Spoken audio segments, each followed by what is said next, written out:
Hey traders, welcome to our weekly market show, taking a look at what we're dealing with the Sunday open. So of course, remember, this is a very, very early look at what's going on with the open as we take a look at the action at 6 p.m.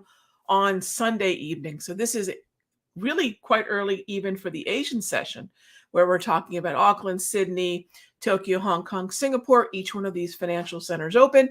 We get the total of that Asian session, which is our first look of the day or of the week for this Monday, right? And if you take a look, I'm not surprised at all to see the gap down. I was a little concerned it might be bigger. And the reason for the move is something we talk about on Fridays. And really, it applies to any day, which is a simple saying of don't fade Fridays. And what does that mean? Well, if we're taking a look at the price action between about 3:30 and 4 p.m. Eastern on Friday afternoon, and we're still trading near the lows, I'd say give or take about 10% from the lows. That is a weak close. That is a very weak close. And chances are on Sunday, we'll see a little bit more follow through. So that's why we say don't fade Fridays. And that simply means that we do not want to presume that come the Sunday open, we're just going to have some sort of sentiment that's the opposite of what we saw on Friday's close. So don't fade Fridays. In fact, I would take it one step further and say don't fade any close, but definitely don't fade Fridays. Just an old trading saying. All right. Now, what do we have across all four of the indices? And I'm going to talk about the economic calendar with you all as well. So we'll bring that up in a moment. So gaps down in the Nas, gaps down in the S&P, and we'll see what we're dealing with. So if you want to take a read on, okay, Rog, we get this is happening now, but how do we know it's going to be a little bit more in line with what we're going to be dealing with come Monday morning, come tomorrow as we get ready for the U.S. session? I would say we want to keep an eye on about 7 a.m. Eastern. That's the early look at what New York is doing. You'll see the volume starts to come in, the volatility starts to come in, and around 7 a.m. I'll start to take some volume reads. And that's, where I'm going to be looking at if I'm going to be dealing with any kind of gaps on open positions that I have. And, all my cards on the table. I've got open positions in, I'm looking at my other screen here. I've got open positions in financials, staples, CVS, Amazon, Apple. So I have a handful of agro positioned entries. Now I emphasize agro. I know my mastery folks out there will know exactly what I'm talking about. The agro position is a very small 25% budget position. Barring any gaps, it's about just over 1% risk to the account. It's 1.25% risk to the account.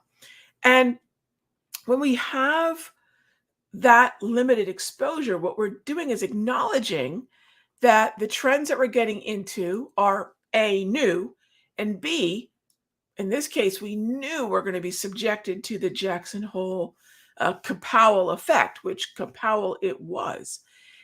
Once we know that there's going to be a higher degree of volatility, there's two choices. These are the two choices that I gave my mastery folks. And these are the same two choices that I would encourage anyone listening to me to consider before a high impact economic event like what we have coming up this week, which is Friday's non-farm payroll. But keep in mind, when we go through the calendar, I'm going to show you, we've got a Federal Reserve speaker. We have an FOM speaker, I believe, every day this week, but Friday, if I recall.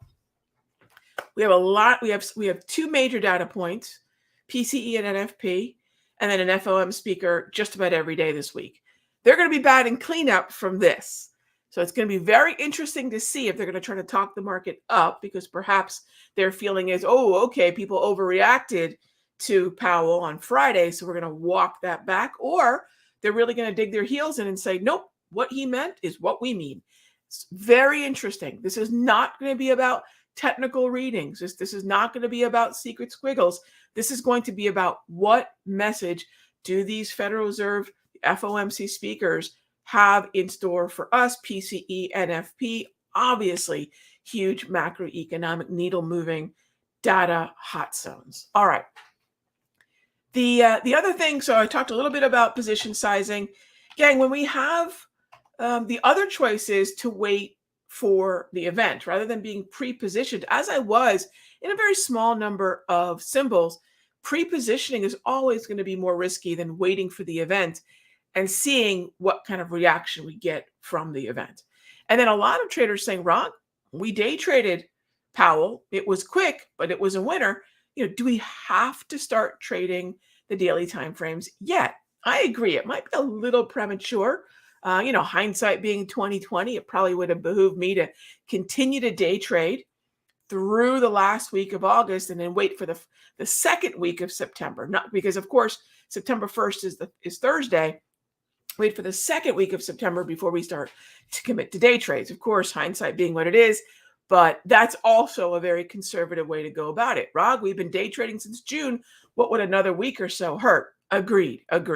But again, I think the pullbacks merited those aggro small positions, and that's the way I'm going to manage the risk. And obviously, trading is all about managing risk, right? Trading is all about saying, hey, is there a risk reward here that merits my putting my capital at risk? So I hope that makes sense.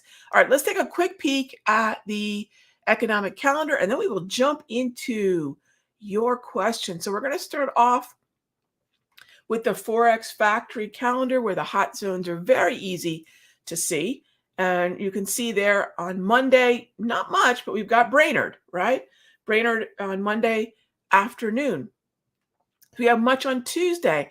We do have consumer confidence, but probably even more importantly, the JOLTS job openings. Because remember, we had that crazy non-farm payroll print last month. We have non-farm coming up at the end of this week. And if jobs continue to be as strong as they are, this is a little bit more of a green light for the Federal Reserve to be a little bit more hawkish. And perhaps we see the February meeting still reflecting a possible quarter point hike. That's what we're adjusting to, by the way, gang, that we could get one more quarter point hike as we go into next year, as opposed to peaking and plateauing with the Fed funds rate at the end of this year. So JOLTS, and then if we scroll down and, oh, by the way, on Tuesday, we have FOMC. Yep, we have Williams. Then going into Wednesday, here's our ADP non-farm, which really isn't a big deal, but it is a hot zone. FOMC speaker Meester, then going into Chicago PMI, again, not a big deal.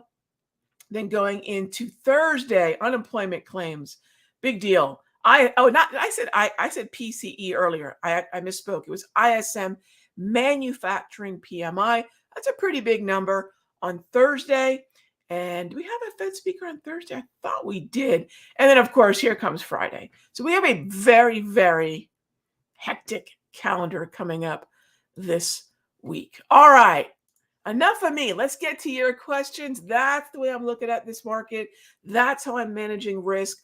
We take very small positions as we're taking a look at fresh uptrends and dealing with the volatility of Jackson Hole, which I have to say, I mean, obviously, anytime you have a large candle, what does that reflect? It has caught a large number of traders off guard. In other words, it looked like the trend was looking like it wanted to continue higher. Powell sounded more hawkish than the market had even discounted, in other words, baked into the cake, and that's the adjustment. Now, as we go into the rest of the Asian session and into 7 a.m. tomorrow, do we close the gap and do we find ourselves finding some footing back to the upside or not? Do Meester, Brainerd, Williams, I believe, who else is speaking? I think Bostic is speaking on Thursday. Do these Fed members in the data also confirm that we should keep going higher? So the bots tell me Brainerd's on Monday, Williams is on Tuesday, Bostic is Wednesday and Thursday. Look at that, Bostic doubleheader. All right, first question we have here for our Sunday show. Hey there, Nick. Generally speaking, how can I tell when the VIX reaches a likely bottom or top? Okay, So it's not specific to the VIX. Thanks for the question, Nick. This won't be specific to the VIX. What this will be specific to is a market, and let me get my drawing tools out here. All right, what this will be is specific to a market that is in chop, but for a brief period of time did go into a downtrend. So here's your downtrend for a brief period of time relative to all this time in a neutral market. And we actually went back neutral as of the 23rd. All right, since the 23rd of August, we went back to neutral. The other thing I would recommend, and everyone can do this, put the Darvis 2.0. This is the automated support and resistance indicator that I run on all my screens. We've given this particular indicator away since 2016. It's part of my tops layout. For those of you that are members of any of the simpler rooms, day trading, options, futures, of course, my mastery, where you all get a souped up version of this. But this is the best way to automate support and resistance. So what I can do is take a look at where the previous Darvis levels were, put a little line or level there. I like to color coordinate these with the color of the Darvis. So I know, okay, if I see a purplish color, all right, I know that's a Darvis level that I'm looking at. So I'll just do something like that. Everybody can do this because this tool is available for free on TOS. It's also available free on TradingView. Once we get down into that range in a neutral environment, that's usually going to be a little bit more oversold, and it would be where I would expect there would be a bounce of some sort. Also, please remember, and it makes it look so much more dramatic than it is, remember that we have these contract rollovers, and a lot of these contract rollovers are going to have a significant gap. So keep that in mind. Was this a big jump in price, or was this simply rolling from one contract, in this case the Q August contract to the U September? That's a gap from the rollover from one contract to the next. So I look at the VX futures, and I like to trade the VX futures if I'm going to trade VIX at all. VXX is fine, but do we have VXX on the HPMRs? Not sure we do. But I won't trade it that often. I will tell you, I really don't trade it that often. And if I'm going to look at VIX at all, it will be on the VX. Okay, so where are the bottoms and the tops? Start with structure, then go to the support and resistance of the Darvis, and then I would use a slow stochastic. Thanks for the question, Nick. All right, Karthik, how are you? Am I loading up on this pullback, or are you waiting for a minor low pattern to form? I'm in those positions that I mentioned earlier. Financial staples.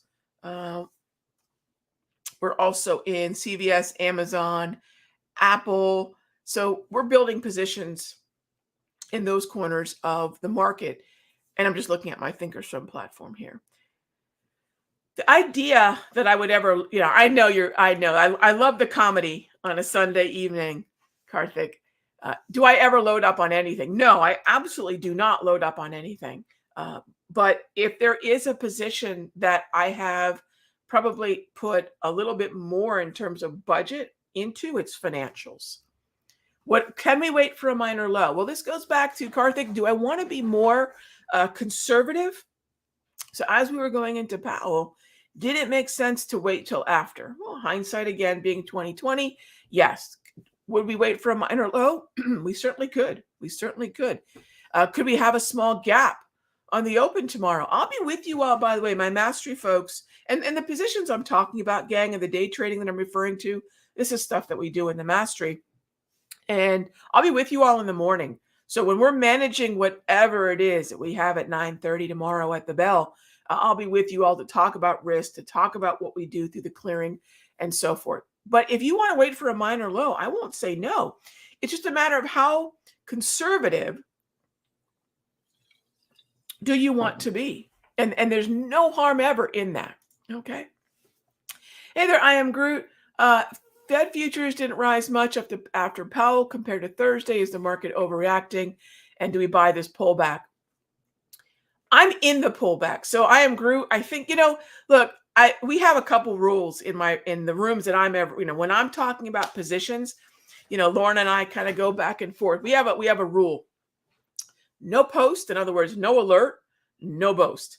So I'm not going to talk about supposed positions or see, I told you this was going to happen. If I thought that, it's going to go out as an alert. I'm going to let you all know in the rooms that I'm in, hey, this is a position I'm putting on. Otherwise, there's no sense in talking about it. And I hold very true to that. I will not talk about, oh, there was this trade that I never told you all about, but it's working really, really well. Who cares, right? No post, no boast. Not that we ever boast, but hey, it rhymes. The idea that I'm going to buy that pullback, you all know I'm in it. If you're in the mastery, if you were in the Ask Me Anything session on Friday, my futures room, my mastery, you know what I'm in. And you know that I have positioned in a small way to acknowledge the risk of the pre-Jackson Hole entry and say, look, if this just hits the you know what, I've limited my risk with smaller position size. That is the holy grail, gang. Position sizing and risk management. It always has been. It always will be. Now, but are traders overreacting? And you ask a great question. I am Groot. So I'm kind of mixing Karthik and Groot's question here. But are they overreacting? Well, if you've been following Charts and Coffee and the work that I've been doing in the rooms, you know that the 2 months that we are watching are December and February. And did the Fed Fund futures make a significant move? They actually did. And this is what I mean. This neck and neck between 3.5 to 3.75 to 3.75 to 4. This is not what buyers of equities want to see. We do not want to see this column here get tall at all. We want to see this thing shrink. We want to see it disappear. We want to see 350 to 375 up your 80%, and maybe the 3.25 to 3.5 with a little bit of an appearance. But that's not what we have. We go out into February, and this is where there is a significant enough move where it made sense that the equity markets did have to sell off. Again, we have now this. What is that? What does this mean, gang? That's a 1/4 point more Fed funds rate than we thought we were going to see for most of 2022. So that's really what that column means. And that is, in fairness to the sell-off, it's not a dramatic move, but it's a move that says, not, look, for December, being at the 3.75 to 4% is possible, but not probable. When it comes to February, all of a sudden that 1/4 point hike more has become probable, not just possible, as it's flirted with most of the last, say, 6 to 8 weeks. Now it's become probable. And that was a huge adjustment that we saw with Friday's, 10-minute comments. In 10 minutes, Powell pretty much punched this market in the mouth. If you were looking at the trends that were in place. I'm still bullish, by the way, gang. I really am still bullish, and I will be until the market structure indicates otherwise. That's it. I'm not going to pick a top and tell some doom and gloom story. I'm just not going to do it. People were picking bottoms, 2 and 3 and 4 and 5, 6 months ago, bottoms that were never touched. I'm not going to pick a top. I'm just going to say, this is the structure that we have right now, and these are the strategies that are valid in the structure. And then remember, what if I'm wrong? And the what if I'm wrong answer is easily fixed by, this is why we position size aggressively like we did last week. And this is why we're aware of the hot zones. So if we don't want to deal with that volatility, we won't enter. And this is why those aggro positions and selective positions and relative outperforming sectors and stocks is so darn important. So thank you for the question. And I wonder, is the market overreacting, Gru? I'll be honest. I don't know. I really don't know. We'll know better tomorrow for sure. So at that point, let's see what 7 o'clock looks like. Let's see what 10 o'clock looks like. The two reads that I'll be really looking at is what's the mood at 7, and then what do we have at 10 a.m. Eastern. Hey there, Mark. Diz is double green. Sure is. and has pulled back. Sure has. 21 propulsion. Thoughts on buying the pullback for a long-term CA, long-term CALL, right? Getting into a call. Yeah, let's see where we end up tomorrow. Let's see where we open tomorrow. That's a good looking. Now, here's what's interesting about Diz. Who's Diz hanging out with? Right? Who is Diz hanging out with? Let's take a peek. Diz is hanging out with sort of a unsavory bunch. These the kids. These the kids that are out by the bike racks after school up to no good. This is a mixed bunch, but to your point, within the XLC communication sector, DIS and TMUS, DIS and TMUS look like, well, those are the two kids that sit in the front of the class. So keep an eye on those. I would keep an eye on it. It could be interesting. Let me see here. Let's see how it ended on Friday. Sorry, I'm looking at my other screen. By the way, I feel rude every time I look away from the camera. So what I'm scanning, by the way, for those of you that don't know, I love being able to keep an eye on a lot of things when I'm with you all. So you all are on, let's see, this monitor right here, and I have, my little TV over there, and then I've got my. So I'm looking at all this here. So DIS October 21 gives us 54 days to expiration. The at the money, let's go to DIS on the larger screen here. There we go. The at the money would be, I would love to go with 115, but we're about a point below that. So that's slightly out of the money. So 115s are borderline. 110 would be better. A little spendy for the 110s. We're going to be somewhere around 8 and change. The 115s are a little bit more affordable. Both for October are liquid enough. So I'd keep an eye. Yeah, Mark, I think it's definitely doable. Let's see where we open. But it's definitely doable. Now, if you don't want to go to October, but you want to still be, say, at the 114s, you'd still have to go with 110 or 115. If let's say you stuck with Rog, what if I did not go with October 21 and stuck instead with September 16? I realize I've got less than 20 days to expiration. So remember, your time decay is starting to really accelerate. Once you get inside 21 days, once you get inside 14 days, you need a lot more momentum to overcome that time decay. You'd still be looking at, if you're looking at liquidity on Disney, you're still looking at the 115s and the 110s, even though September is only one wide. You're still looking, that's where the liquidity is. All right. So thanks for the question, Mark. Thanks for the, well, actually, good eye, actually. Hey there, Mr. Walker. Green when alert was set, but yellow when the trigger alert triggered. No longer valid for entry. I will enter on yellow. I have before. It depends on the quality of the green. How long was it in an uptrend? What's the quality of that uptrend? Mostly green grab candles, maybe a 21x propulsion. And yellow doesn't necessarily mean that we're losing the support of the wave, right? But it could.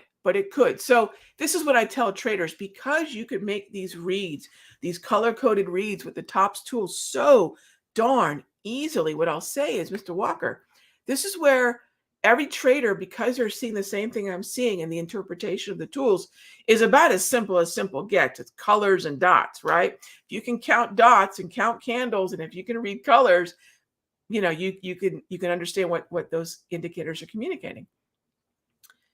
You can make that filter, that override to say, you know what, Rog, I'm only going to buy double green uptrends. I'm not going to buy yellow. You can put that on there and say, look, I want to be a little bit more conservative than you're going to be, Rog, because I can make that read. I can look at the trade flags or the multi-trend. I can look at the grab candles and say, you know what? I don't like this yellow environment. I'm not going to buy it, which is perfectly fine. What you can do instead is think about some of the patterns and other tools that I use to say, you know what? I'll wait and look for something that gives me another confirmation that we're sinking into that zone and will hold, right? And I teach you all things like that as well. A minor low would be a great example of that. Great question, Mr. Walker. Next up, let's see. Hey there, Topspin. We still plan on a buy the dip with a reversal candle.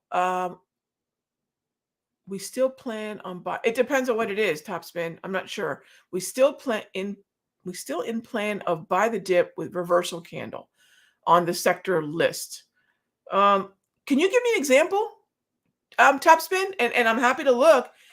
I don't know what you mean by reversal candle. I don't think a large candle is necessarily a reversal candle, but it is definitely a candle of unusual size, which would merit another layer of support. Is the watch list still a buy-oriented watch list? It depends on the symbol. It does depend on the symbol. Yeah, it does. So, oh, okay, yeah. So I'm still looking at the long side. I think that Topspin, if you are thinking, do we wait for a minor low pattern, maybe an inside day pattern? Absolutely fine. Yes. Yeah, we'll talk a lot more about that tomorrow for sure. For sure. Okay, next up is Topspin said you cut your hair. Yes, I did cut my hair.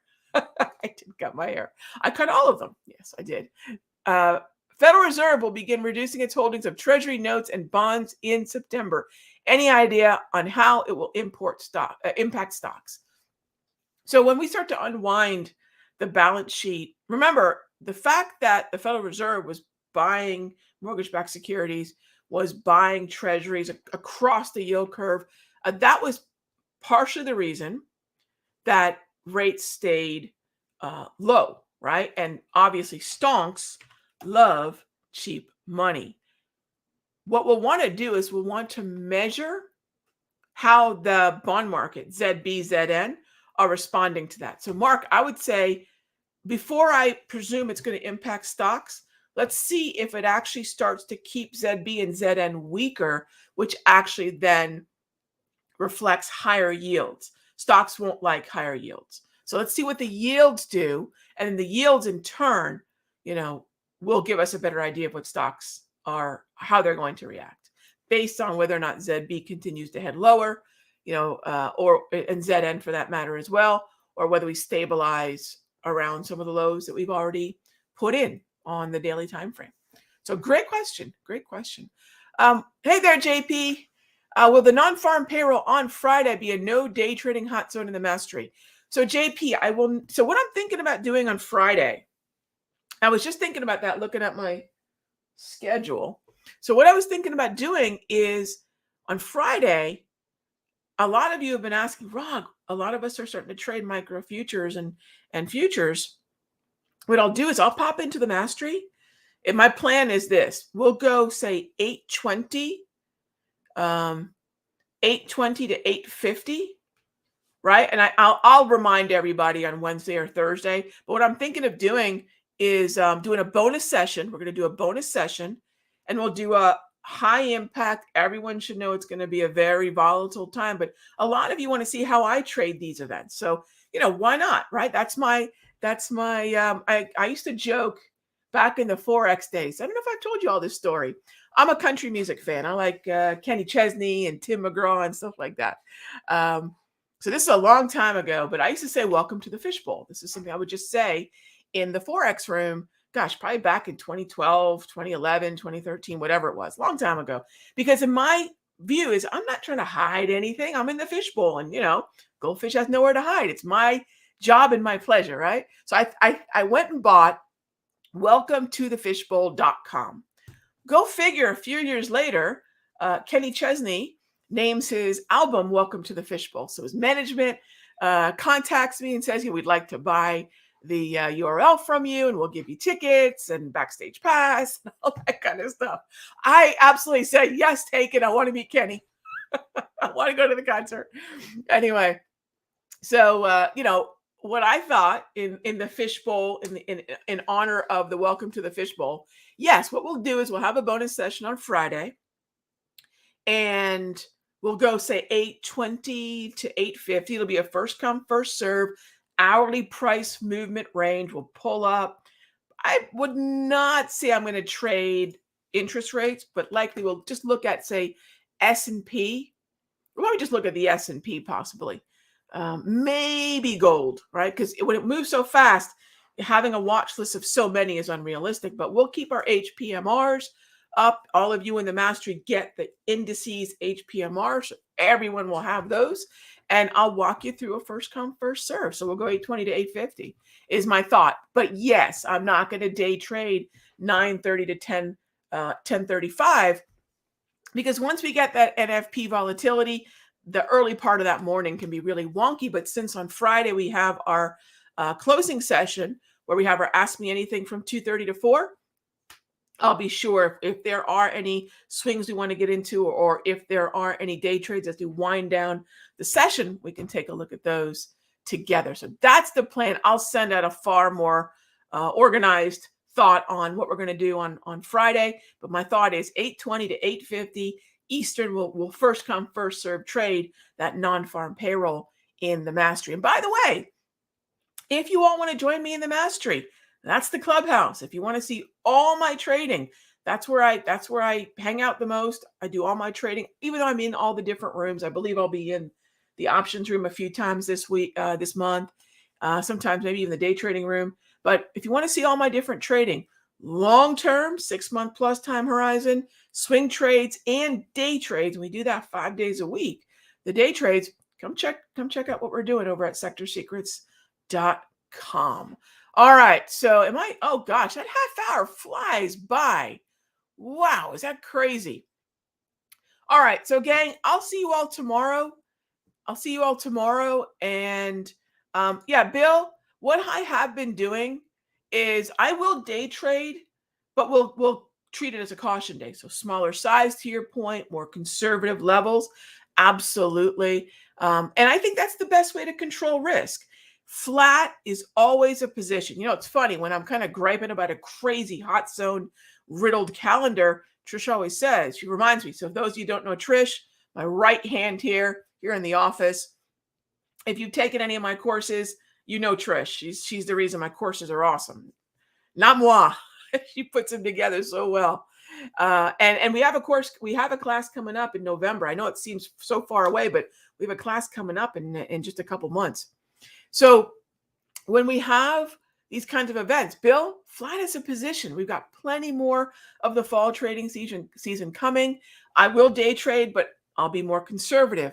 We'll trade options instead of, say, the minis, or I'll recommend fewer minis or even micros instead. So yeah, I'll give you all the choose your own adventure, right, to how we can trade throughout this week. Because golly, to your point, it just seems that every single day, the hits just keep on coming, as they say. All right, gang. Enjoy the rest of your Sunday. I'll see you all tomorrow, 9 a.m. for Charts and Coffee, right here at our Simpler Trading YouTube channel. And then my mastery folks, my Sector Secrets mastery folks, we'll see you at 9:20 a.m. Let's see what we get. Take a read on the market at 7. We'll take another read at the market at 10 a.m. Eastern. And we'll just manage risk as best we can, or we start to see the markets recover, and we'll see where we sit at that point. Okay. Be good to each other, gang. Enjoy the rest of your weekend. Thanks as always for tuning in. I'll talk with you soon.